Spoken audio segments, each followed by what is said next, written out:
नमस्कार, आप देख रहे हैं इंडिया न्यूज। आपके साथ मैं हूं शुभ्रा सुमन। आज की सबसे बड़ी खबर 12वीं के 14 लाख छात्रों के लिए आई है। जिस फैसले का इंतजार था उसे आज पीएम नरेंद्र मोदी की मौजूदगी में हुई बैठक में लिया गया। इस बैठक में केंद्रीय माध्यमिक शिक्षा बोर्ड यानी सीबीएसई ने 12वीं की परीक्षाएं रद्द करने का फैसला लिया।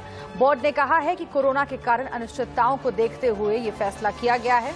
जानकारी उन्होंने ये भी दी है कि निर्णय लेने से पहले बच्चों से लेकर उनके अभिभावकों और शिक्षकों से फीडबैक लिया गया है। शिक्षाविदों से मशवरा करने के बाद ये फैसला किया गया है कि इस बार 12वीं की परीक्षाएं नहीं करवाई जाएंगी। प्रधानमंत्री के साथ हुई मीटिंग में ये तय किया गया है कि सीबीएसई 12वीं क्लास के बच्चों के प्रदर्शन के आधार पर रिजल्ट तैयार करेगा और उसे एक निर्धारित समय सीमा के भीतर पूरा किया जाएगा। प्रधानमंत्री ने कहा है कि ये फैसला बच्चों के हित में लिया गया है। कोरोना की वजह से एकेडमिक सेशन पर असर पड़ा है।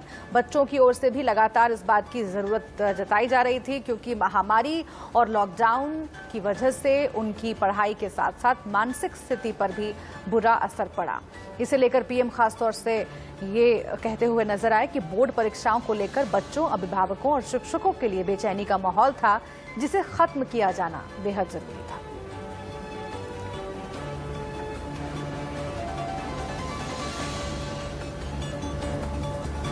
पीएम नरेंद्र मोदी ने इसे लेकर ट्वीट किया है। क्या लिखा है उन्होंने, ये आपको दिखा रहे हैं। भारत सरकार ने 12वीं कक्षा की सीबीएसई बोर्ड परीक्षा रद्द करने का फैसला किया है। व्यापक विचार विमर्श के बाद हमने एक निर्णय लिया है जो छात्रों के अनुकूल है, जो हमारे युवाओं के स्वास्थ्य के साथ साथ भविष्य की रक्षा करता है। इसके साथ ही दिल्ली के सीएम अरविंद केजरीवाल ने लगातार मांग उठाई कि परीक्षाएं रद्द की जाएं। इस फैसले के बाद केजरीवाल ने कहा कि मुझे खुशी है कि 12वीं की बोर्ड की परीक्षाएं रद्द करने का फैसला लिया गया है। हर कोई बच्चों के स्वास्थ्य की चिंता को लेकर काफी परेशान था। बहुत बड़ी राहत है।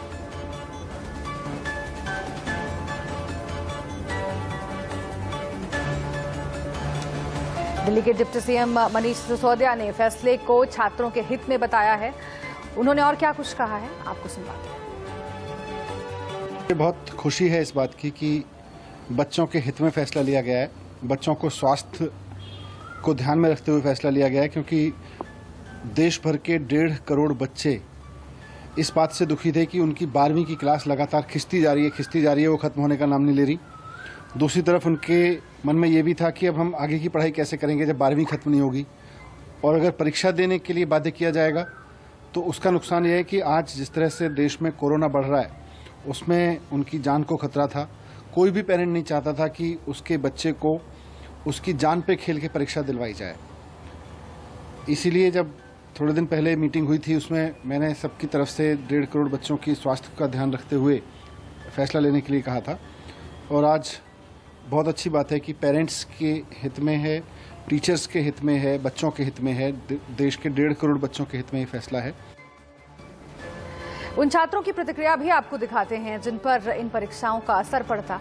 परीक्षा रद्द होने पर कुछ स्टूडेंट्स ने क्या प्रतिक्रिया दी है, आप सुनिए।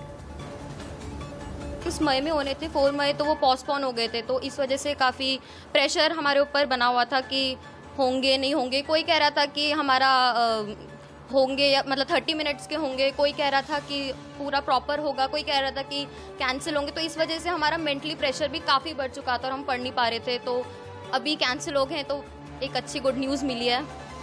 ये अगर बच्चे एग्ज़ाम देंगे तो बहुत ही ज़्यादा वो रहेगा कि ऐसे मतलब कोरोना तो बढ़ ही है, इसकी वजह से वो रहेगा।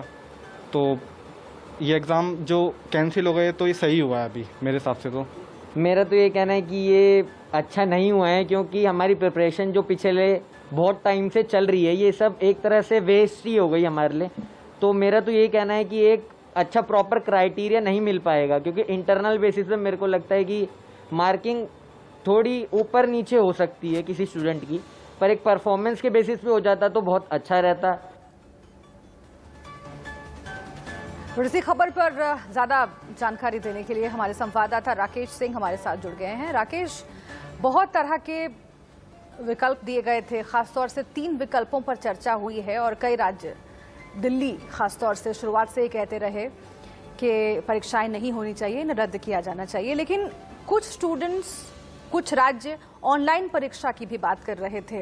क्या उसको लेकर के भी इस बैठक में चर्चा हुई और किस तरह की दिक्कतें पेश आती हैं ऑनलाइन परीक्षा के मद्देनजर, जिसकी वजह से ये फैसला किया गया है कि इस साल परीक्षाएं नहीं ली जाएं, इसे रद्द कर दिया जाए?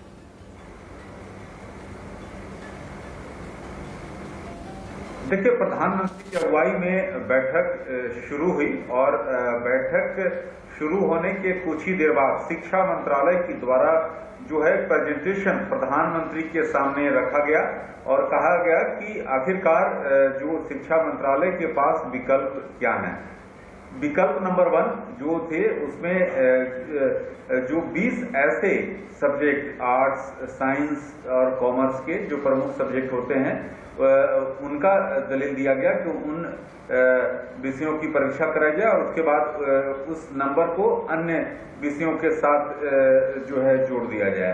दूसरी दलील थी कि ऑब्जेक्टिव टाइप क्वेश्चन पूछे जाएं और 30 मिनट जो है परीक्षा की अवधि हो। तीसरा विकल्प था कि जहां तक ऑनलाइन की बात, ऑनलाइन की जो राज्यों की ओर से जो 25 मई को जो राज्यों की ओर से संस्तुति केंद्र सरकार को भेजी गई थी, तो उसमें से 1 या 2 राज्यों ने इसकी संस्तुति की थी, लेकिन अधिकतर राज्यों की राय थी कि परीक्षा की जाए। लेकिन प्रधानमंत्री की अगुवाई में बैठक हुई और कोरोना महामारी की अनिश्चितता भरे माहौल और विभिन्न हितधारकों के राय लेने के बाद फैसला किया गया कि इस साल कक्षा 12 की बोर्ड परीक्षाएं आयोजित नहीं की जाएंगी। सीबीएसई रिजल्ट तैयार करने के लिए कदम उठाएगा और यह एक पारदर्शी और अल्टरनेटिव प्रक्रिया के जरिए एक समय सीमा के भीतर होगा। सबसे महत्वपूर्ण बात यह है कि इस मौके पर प्रधानमंत्री मोदी ने कहा कि सरकार ने सीबीएसई कक्षा 12 की बोर्ड परीक्षा को रद्द करने का फैसला लिया है और व्यापक विचार विमर्श के बाद हमने छात्रों को हित को ध्यान में रखते हुए यह फैसला लिया है। जैसा कि आप जानती हैं कि सरकार के इस फैसले से सीबीएसई कक्षा के 12वीं परीक्षा देने जा रहे करीब 12 लाख और आईसीएसई के 4 लाख छात्रों को बड़ी राहत मिली है। लेकिन जहां तक आपने सवाल किया कि ऑनलाइन को लेकर, तो सरकार की ओर से खासतौर पर शिक्षा मंत्रालय के अधिकारियों से कल मेरी बातचीत हो रही थी। उन्होंने कहा कि इस तरह की परीक्षा जो है आयोजित करना इतनी जल्दबाजी आसान नहीं होगी। तो ऐसी स्थिति में ठीक है, आप रहिएगा हमारे साथ राकेश, आप रहिएगा हमारे साथ। एक महत्वपूर्ण बयान हम सुनवा देते हैं, उसके बाद फिर से एक बार मैं आऊंगी आपके पास। सीबीएसई की परीक्षा रद्द होने पर राज्य पर भी दबाव बढ़ गया है। यूपी के डिप्टी सीएम दिनेश शर्मा ने कहा है कि यूपी बोर्ड की परीक्षा पर राज्य सरकार पुनर्विचार करेगी। 12वीं की परीक्षा के संदर्भ में किस प्रकार का क्या निर्णय ले सकें, इसकी तरफ हम लोग विचारोपरांत ही हम लोग इसके तरफ बढ़ेंगे। लेकिन प्रधानमंत्री जी ने आज जो निर्णय लिया है वो एक पूरे देश के लिए एक हितकारक है और बहुत बड़ा निर्णय है और छात्रों को इससे बहुत बड़ी राहत मिली है। छात्रों की सुरक्षा हमारे लिए प्रथम है, शिक्षकों की सुरक्षा हमारे लिए प्रथम है और इनका संदर्भ के साथ ही हम कोई निर्णय लेंगे। उत्तर प्रदेश में हमने जो कक्षा 6 से लेकर और 11वें तक का हमने प्रमोशन किया है।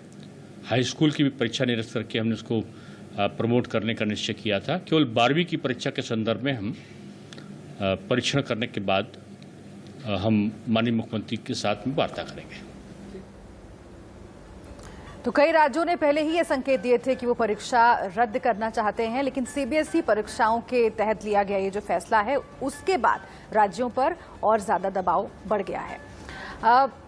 इस बीच हम आपको सुनवा देते हैं कि आखिर उन छात्रों का क्या कहना है जिन पर इन परीक्षाओं का असर पड़ता अगर ये परीक्षाएं होती और जब इन्हें रद्द कर दिया गया है। क्या सोचते हैं छात्र छात्राएं, सुन लीजिए। प्रिपरेशन करी थी उस हिसाब से एग्जाम्स कैंसिल नहीं होने चाहिए थे। अब हमारा निर्णय ये है कि एग्ज़ाम्स कैंसिल ना हो, दोबारा एग्ज़ाम्स करा दिए जाएं। अगर एग्ज़ाम्स दोबारा होंगे तो हम अच्छे से और प्रिपरेशन कर पाएंगे, अच्छे मार्क्स लाके अच्छा करके दिखाएंगे। कितना प्रभाव पड़ेगा पढ़ाई पे एग्जाम में? प्रभाव ये पड़ेगा कि हमने इतनी अच्छे से प्रिपरेशन की थी, हिसाब से एग्ज़ाम्स कैंसिल नहीं होने चाहिए थे, तो हम ये चाहते कि एग्ज़ाम्स ज़रूर हो। क्या नाम है? वर्षा वाना। वैसे एग्जाम कैंसिल हुए, क्या कहना आपका? एग्ज़ाम कैंसिल हुए इस बात का हमें दुख है, क्योंकि हमने बहुत पढ़ाई करी थी। हम अगर बाद में एग्ज़ाम होते हैं तो हम उसकी दोबारा प्रिपरेशन करके अच्छे एग्ज़ाम दे सकते हैं, क्योंकि अगर हम एग्ज़ाम देंगे तो हमारे पास प्रूफ रहता है कि हमने ये करा, उसके वजह से हम इतने मार्क्स ला पाए, और हमें कॉन्फिडेंस आता है कि हम ये करके इतना करके 12th पास हुए हैं, और कॉलेज का भी हम पे अच्छा वो पड़ेगा इम्पैक्ट। अगर आगे एग्ज़ाम होता तो किस तरह की तैयारी होगी? तो ज़्यादा अच्छी तैयारी हो पाएगी, क्योंकि हमें ज़्यादा टाइम मिल पाएगा पढ़ाई करने का। रोल क्या नाम है? जी मेरा नाम नंदिनी है। अनंत 12th एग्ज़ाम कैंसिल, क्या कहना है इस पर? इसका मुझे बहुत दुख है, क्योंकि मैंने बहुत ही ज़्यादा एग्ज़ाम के लिए प्रिपेयर किया था, और सुनने में आ रहा है कि एग्ज़ाम कैंसिल हो गया, बट मुझे लगता है कि एग्ज़ाम कैंसिल नहीं होना चाहिए, क्योंकि बहुत लोगों का इसमें मेहनत है। और कोई बात नहीं, अगर किसी मजबूरी के कारण हो भी रहा है तो अच्छा है, डेट आगे बढ़ जाएगा और हमें थोड़ा और मेहनत करने की ज़रूरत होगी। बट मेरी तरफ से तो ओके, बट नहीं होना चाहिए, ये एग्ज़ाम कैंसिल नहीं होना चाहिए। आगे आइए फिर से एक बार हम राकेश सिंह का रुख कर लेते हैं। हमारे संवाददाता लगातार जुड़े हुए हैं हमारे साथ। राकेश, हमने उत्तर प्रदेश के उप मुख्यमंत्री की भी बात सुनवाई, और उसके साथ ही जो छात्र छात्राएं कह रहे हैं वो भी हमने सुनवाया, लेकिन खासतौर से इसके पहले जो मीटिंग हुई थी उसमें राज्यों से सुझाव मांगा गया था। उसके बाद से ही राज्यों में मंथन चल रहा था कि जो राज्य बोर्ड की परीक्षाएं हैं उसको लेकर क्या निर्णय किया जाए। अलग अलग राज्यों की ओर से अलग अलग सुझाव भी आए होंगे, और जो मत है परीक्षाओं को लेकर वो भी राज्यों के एक नहीं थे। कई राज्यों ने ऑनलाइन परीक्षा की भी बात की, कई राज्यों ने परीक्षा रद्द करने की भी बात की। अभी तक जो सुझाव आए केंद्र तक राज्यों के जरिए, क्या कहा जा रहा है? क्या उम्मीद इस बात की है कि आगे आने वाले वक्त में राज्य भी परीक्षाएं रद्द करेंगे, या फिर अभी भी उसमें एक मत नहीं है?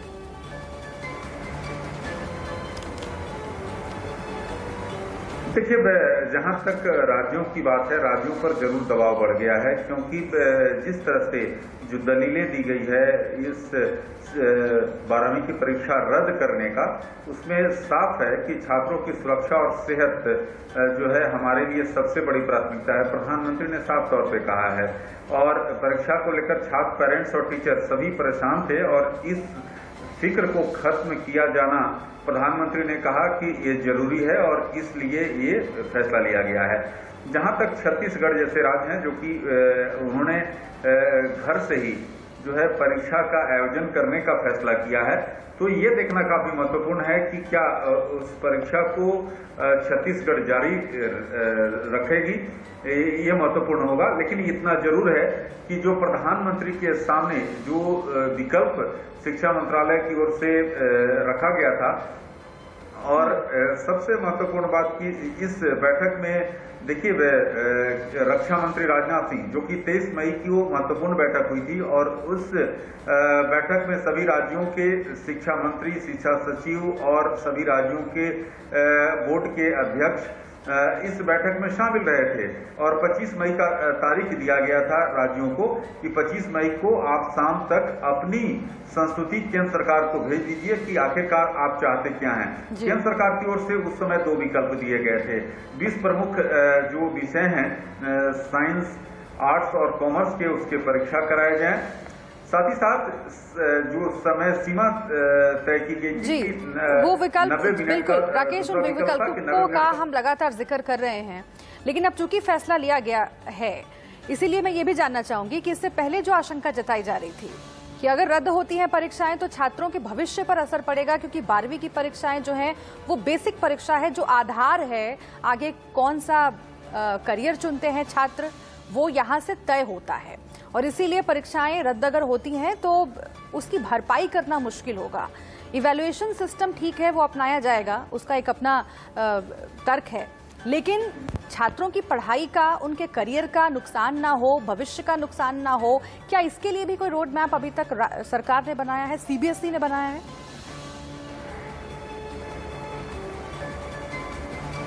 देखिए, साफ तौर पर जो प्रधानमंत्री की ओर से सीधे तौर पर सीबीएसई और खासतौर पर एचआरडी मिनिस्ट्री को निर्देश दिया गया है कि जो अभी स्थिति है, जो वर्तमान स्थिति है, कोरोना के नंबर भले ही घट रहे हैं, लेकिन अभी ऐसी स्थिति नहीं है कि इस स्थिति में परीक्षा कराई जाए। जहां तक रोड मैप की बात है शुभ्रा, तो रोड मैप को लेकर साफ तौर पर एक दिशा निर्देश जरूर सीबीएसई की ओर से जल्दी जारी किया जाएगा कि आखिरकार परीक्षा के परिणाम किस तरह से निकाले जाएंगे। जो सीबीएसई के जो सूत्र हैं इस बात का और तस्दीक कर रहे हैं कि जल्दी इसकी घोषणा की जाएगी, और जो हमारे सूत्र यही बता रहे हैं कि जो इंटरनल एग्जाम हुए थे उसको आधार बनाकर जो है परिणाम की घोषणा की जाएगी। इंटरनल एग्जामिनेशंस को आधार बनाकर उसमें जो परफॉर्मेंस है उससे आधार बनाकर आगे मार्किंग की जाएगी। बहुत शुक्रिया आपका राकेश इस पूरी जानकारी के लिए। आगे हम बढ़ेंगे, और भी खबरें हैं, कुछ सियासी खबरों की भी बात करेंगे, लेकिन इस बीच हेडलाइंस देख लेते हैं। बंदोपाध्याय पर एक्शन की तैयारी में केंद्र, कारण बताओ नोटिस भेजकर 3 दिन में मांगा जवाब। डिजास्टर मैनेजमेंट एक्ट की धारा भी लगाई।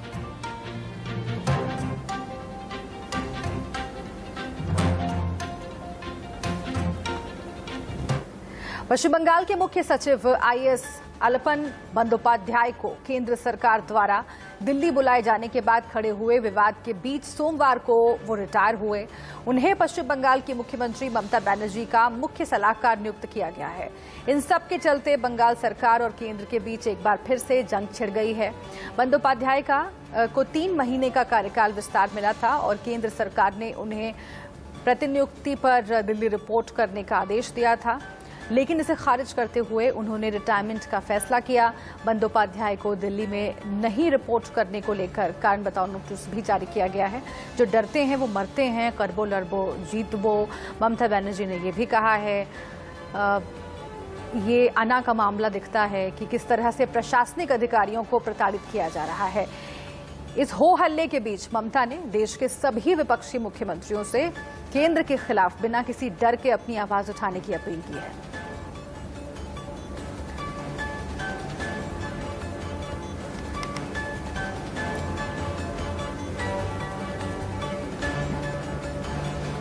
इस घमासान के बीच केंद्र ने ममता की उस चिट्ठी का जवाब दिया है जिसमें उन्होंने कहा था कि पीएम के दौरे के दौरान उनकी वजह से प्रधानमंत्री को इंतजार नहीं करना पड़ा।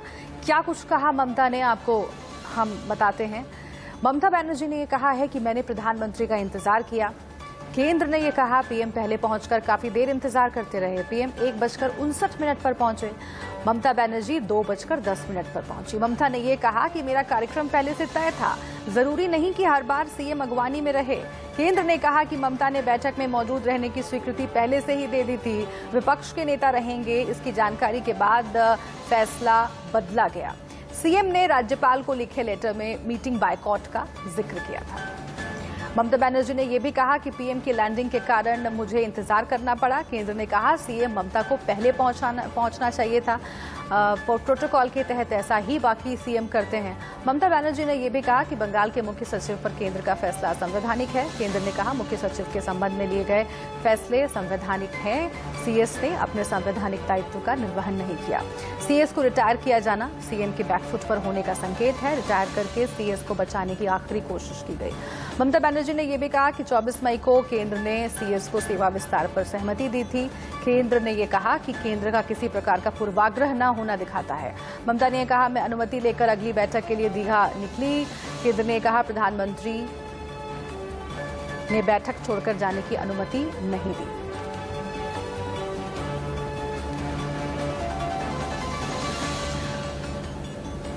आगे बढ़ रहे हैं और बात अब अगली सियासी खबर की करते हैं। पंजाब में सत्तारूढ़ कांग्रेस में चल रही कलह को दूर करने के मकसद से गठित 3 सदस्यीय समिति ने आज भी विधायकों के साथ बैठक की। इस बैठक में पूर्व मंत्री नवजोत सिंह सिद्धू भी पहुंचे। इससे पहले इस समिति ने सोमवार को प्रदेश कांग्रेस कमेटी के अध्यक्ष सुनील जाखड़ और 20 से अधिक विधायकों से मुलाकात करके उनकी राय सुनी। बैठक के बाद नवजोत सिंह सिद्धू ने कहा कि योद्धा वही है जो रण के अंदर जूझे। उन्होंने कहा कि हाईकमान के बुलावे पर आया हूं, पंजाब की आवाज मैं पहुंचाने आया हूं। सबसे बड़ी बात है कि जो मेरा स्टैंड था, है और रहेगा, पंजाब लोगों की लोकतांत्रिक ताकत है जो सरकार को जाती है, टैक्स जो सरकार तक जाती है वो लोगों तक पहुंचे।